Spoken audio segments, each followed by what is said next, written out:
Medio. Halo, kamu sedang mendengarkan Kilas Kabar Nusantara. Podcast persembahan KG Radio Network menyajikan berita harian yang mengangkat keunikan dari berbagai wilayah Indonesia. Kilas Kabar Nusantara dapat juga didukung oleh pengiklan loh. Dinas Pekerjaan Umum Sumber Daya Air atau Pusda Kabupaten Malang memudahkan masyarakat umum maupun petani pemakai air dalam memahami terkait pentingnya Himpunan Petani Pemakai Air atau HIPA melalui channel YouTube HIPA Malang. Subkoordinator Teknik Pengairan Ahli Muda Dinas Pusda Kabupaten Malang Indah Kurnia Hidayati menyampaikan upaya sosialisasi terkait HIPA melalui channel YouTube HIPA Malang ini merupakan upaya dari Dinas Pusda Kabupaten Malang dalam mendekatkan diri ke masyarakat melalui platform digital.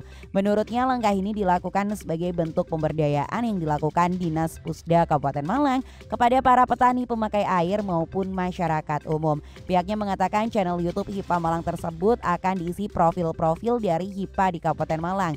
Tentunya profil HIPA yang dipilih merupakan HIPA yang aktif dan dapat menjadi percontohan HIPA-HIPA lain yang tidak aktif atau bahkan yang masih akan membentuk HIPA. Pemkab Sidoarjo mengklaim bahwa proyek pembangunan flyover Krian dan Tarik Sidoarjo selesai pada Desember 2023 karena harus mulai beroperasi pada awal tahun 2024. Progres flyover pengganti JPL 64 Krian disebut sudah mencapai 83%, sementara flyover JPL 79 Tarik mencapai 76% dan telah tersambung, hingga pengecoran di atas permukaan jembatan dan pemasangan penerangan jembatan umum serta penyelesaian jembatan penyeberangan orang termasuk saluran drainase, sehingga diharapkan dua proyek ini selesai pada akhir tahun 2023. Makassar akan menjadi tuan rumah ASEAN High Level Forum atau AHLF on Disability Inclusive Development and Partnership Beyond 2025. Forum tingkat tinggi tentang penyandang disabilitas ini akan dihadiri 200 peserta dari perwakilan badan sektor ASEAN, organisasi terafiliasi ASEAN, organisasi penyandang disabilitas, mitra wicara ASEAN, dan akademisi. Agenda internasional yang digelar Kementerian Sosial ini akan dilaksanakan di Makassar 10 hingga 12 Oktober mendatang.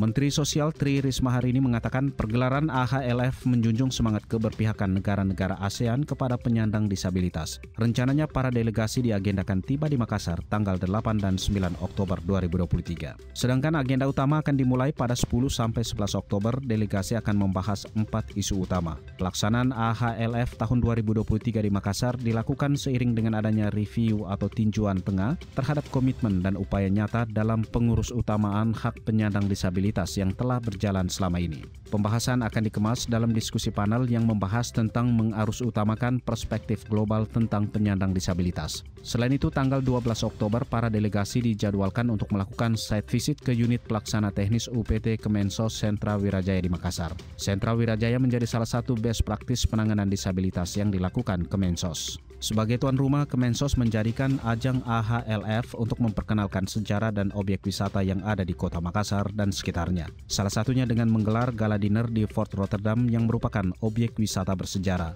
Untuk itu Kemensos sudah berkoordinasi dengan tempat wisata untuk menyediakan fasilitas penunjang yang mempermudah akses penyandang disabilitas. Demikianlah Kilas Kabar Nusantara malam ini.